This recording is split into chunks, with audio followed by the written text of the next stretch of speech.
만두댁과 나무꾼 총각.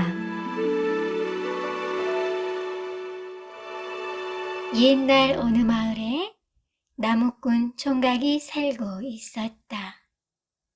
나무꾼은 일을 열심히 하기로 소문난 성실한 총각이었다. 오늘도 나무꾼은 지게를 지고 나무를 하러 산으로 향했다. 나무꾼은 열심히 나무를 했다. 더운 여름이라 땀이 비오듯 했다. 아우, 더워. 오늘은 유난히 볕이 따갑네. 그늘에서 좀 쉬면서 점심이나 먹어야겠다.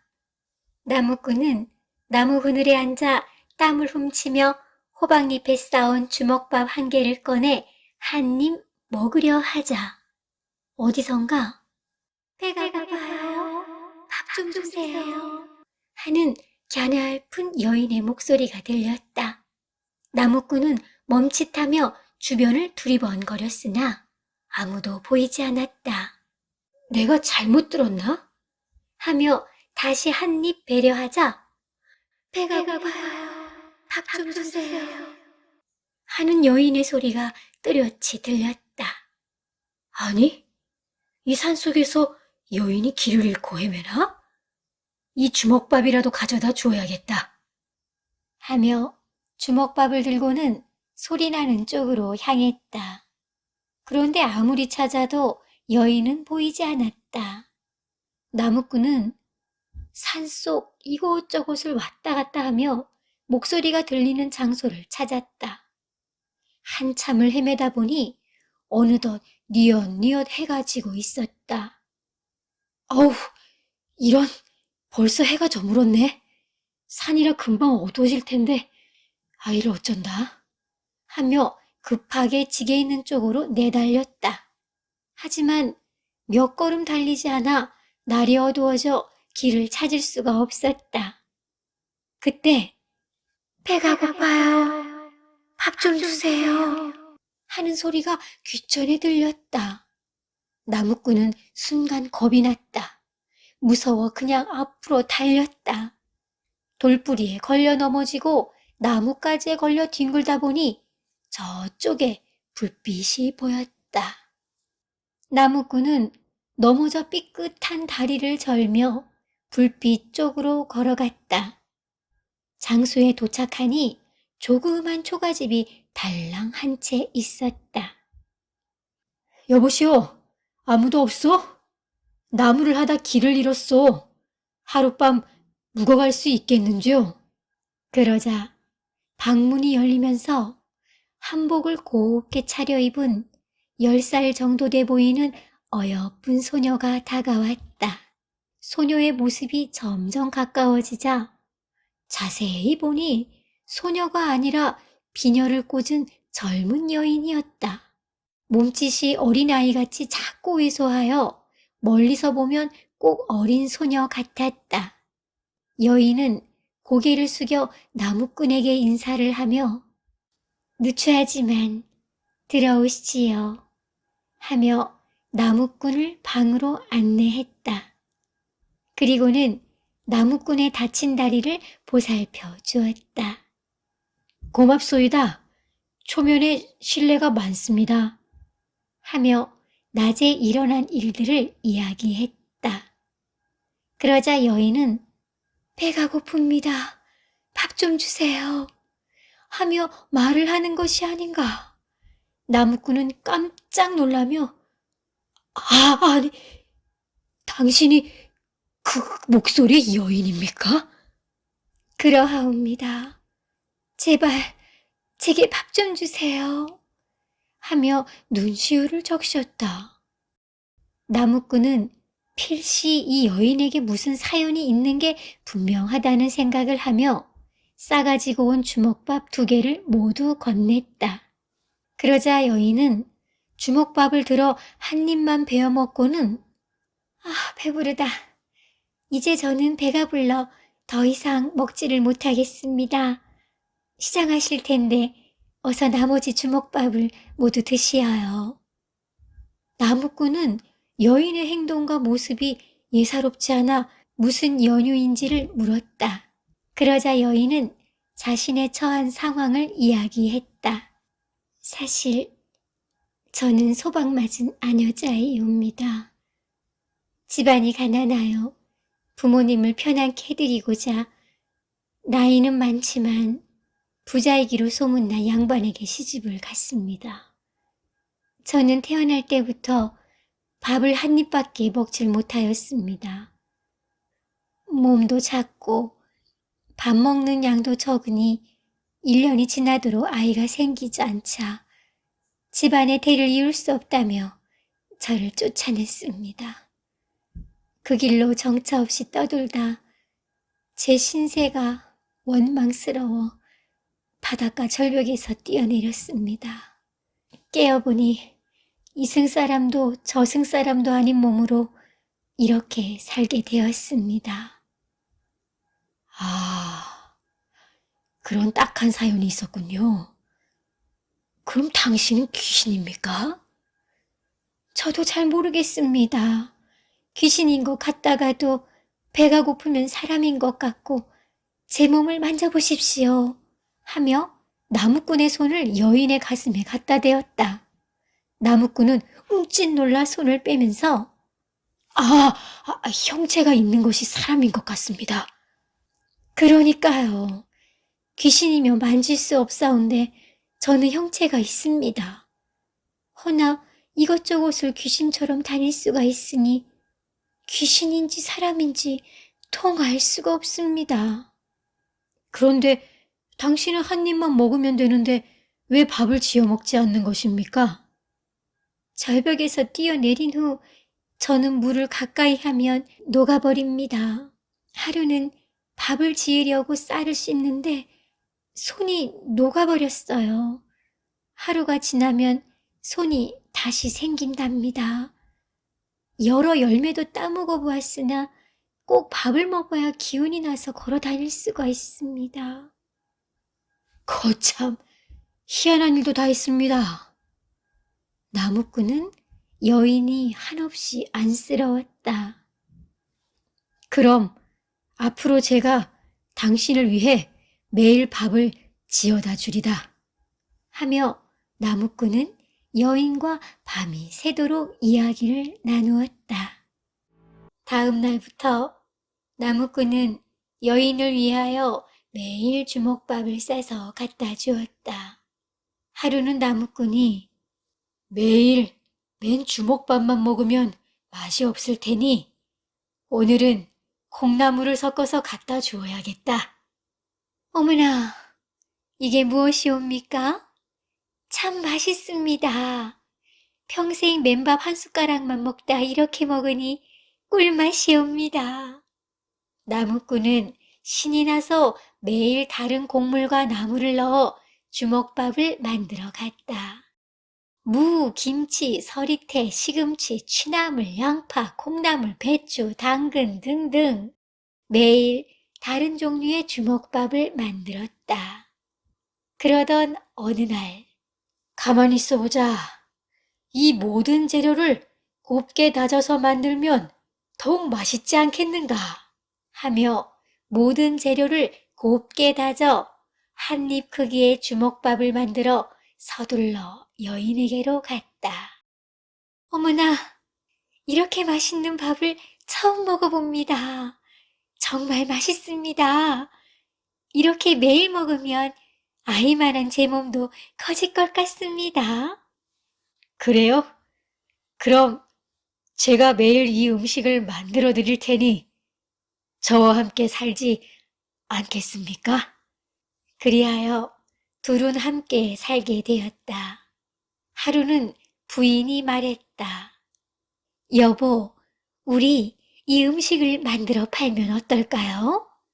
몸에도 좋고 맛도 좋으니 잘 팔릴 것 같아요. 그런데 우리 형편의 쌀 구하기가 여간 어렵지 않으니. 어허. 여보, 쌀 대신 밀가루로 만들면 어떨까요? 쌀은 구하기 어려우니 쌀보다 구하기 쉬운 밀가루로 만들면요. 그리하여 둘은 밀가루로 피를 만들어 온갖 재료를 다져 넣어 찌거나 혹은 국으로 만들어 팔았다. 그러자 사람들은 이게 무슨 음식이래요? 아유, 참으로 맛나네 그려. 그러게요. 왜 진작 이런 음식을 몰랐을까나? 하루가 다르게 많은 손님들로 북적댔다. 근데 이 음식 이름이 뭡니까? 아직 음식 이름을 정하지 못했습니다. 곧 정하여 알려드리겠습니다. 나무꾼과 아내는 어서 오십시오. 많이들 드세요. 감사합니다. 많이들 드시고 가세요. 점점 사람들이 많아지자 말도 빨라진다. 어서 오세요. 많이 드시고 가세요. 감사합니다. 많이들 드시고 가세요. 근데 이 음식 이름이 만두입니까? 만드시고 가라고 하니 그리하여 이 음식 이름은 만두에서 만두가 되었다. 그러던 어느 여름날이었다. 장대비가 멈추지 않고 내렸다. 남편은 아내가 행여라도 비를 맞을까 싶어 방 안에서 나오지 못하게 신신당부를 했다. 남편은 일을 마치고 서둘러 집에 도착하여 부인을 불렀다. 그러자 아무 대답이 없었다. 방문을 열자 부인은 온데간데 없이 사라지고 마당에 입고 있던 치마 저고리만 비에 젖어 있었다. 남편은 빗속에서 부인의 이름을 부르며 이것저것을 찾아다녔다. 마을 사람들과 몇 날 며칠을 찾았으나 부인을 찾을 수가 없었다. 그러던 어느 날 꿈속에서 부인이 나타나 여보, 이제 저는 배가 고프지 않습니다. 당신이 저를 아내로 맞이하여 아껴주고 사랑해준 덕분입니다. 그러니 이제 저는 제 갈 길을 가겠습니다. 부디 건강하셔요. 나무꾼은 꿈에서 깬 후 부인이 절벽에서 뛰어내렸다는 장소를 가보았다. 오래되어 낡은 조그만 고무신 한 켤레가 가지런히 놓여 있었다. 나무꾼은 부인의 고무신임을 금방 알아차릴 수가 있었다. 나무꾼은 고무신을 가슴에 안고는 한없이 울었다. 그 후 사람들은 나무꾼의 부인을 만두 귀신이라 불렀다. 어느덧 1년이 흘렀다. 나무꾼은 평소 부인이 만두 한 입 먹는 모습이 생각나 매일 밥을 먹을 때마다 한 입 크기만한 조그만 만두를 빚어 부인 상에 올려놓았다. 오늘도 아내를 주려고 만두를 빚으려는데 웬 노스님이 목탁을 두드리며 시주하세요 하는 소리가 들렸다. 나무꾼은 마침 만두 빚어놓은 게 있어 그거라도 자시라고 한 그릇 올렸다. 노스님은 참 맛있게 잘 먹었습니다. 이 음식 이름은 무엇입니까? 이 음식의 이름은 만두이옵니다. 아니, 혹시 만두 귀신이라 불리우는 여인의 남편이요? 어찌 제 아내를 아십니까? 어허, 그 여인은 아직 구천을 떠돌고 있습니다. 비가 많이 온 날 화장실을 가려다 그만 넘어져 비를 한없이 맞아 몸이 녹아 흘러내려 우리 절까지 왔었습니다. 한번 몸이 녹으면 사람의 모습을 할 수 없기에 당신에게 올 수 없다며 울면서 구천을 떠돌고 있습니다. 아니, 뭐라고요? 스님, 제발 부탁이옵니다. 부인이 예전처럼 사람으로 돌아올 수 있는 방법이 없겠는지요? 제발 도와주십시오. 방법이 하나 있긴 하나. 어허.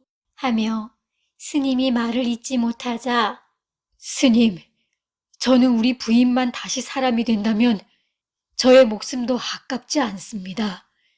부디 방법을 말해 주십시오. 어허. 섣달 금음날 밤에 만두 한 그릇을 먹고 난 후 부인이 뛰어든 벼랑에서 자신을 희생하면 될 것입니다. 그러자 나무꾼은 부인이 평소 좋아하던 만두를 예쁘게 빚어 한 그릇을 먹고는 벼랑으로 향했다. 벼랑 끝에 서서는 부인, 참으로 보고 싶소. 부디 사람으로 환생하여 밥도 원하는 만큼 먹으며 행복하게 사시오. 하며 바다에 몸을 던졌다. 다음 날이었다. 나무꾼이 눈을 뜨자 부인이 자신의 머리를 쓰다듬으며 웃고 있었다. 아니, 부인, 여기가 어디요? 내가 죽었는데 여기는 천국인가요?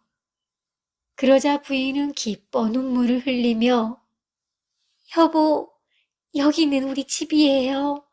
하늘이 우리에게 선물을 주셨네요. 그리고 이제 저는 음식을 마음껏 먹을 수도 있게 되었습니다. 부인, 꿈인가 생시인가 나를 꼬집어 보시오. 그러자 부인은 나무꾼의 볼 양쪽을 잡고 앙증맞게 꼬집었다. 아! 아니, 당신 힘이 왜 이리 세진 거요? 하며 서로를 바라보며 손을 꼭 잡고 기뻐 눈물을 흘렸다. 나무꾼과 아내는 다시 만두 장사를 하게 되었으며 섣달 금음날이 되면 마을 사람들에게 돈을 받지 않고 만두를 정성껏 대접하였다. 그 후 사람들은 만두 귀신이라 불렀던 나무꾼 아내를 만두댁이라 불렀고 만두댁은 밥을 잘 먹어 몸이 남편만해졌으며 아들, 딸들을 낳아 행복하게 잘 살았다. 그리하여 사람들은 섣달 금음날 밤이 되면 만두 한 그릇씩을 먹고 밤을 새워 놀기를 즐기게 되었다는 이야기다.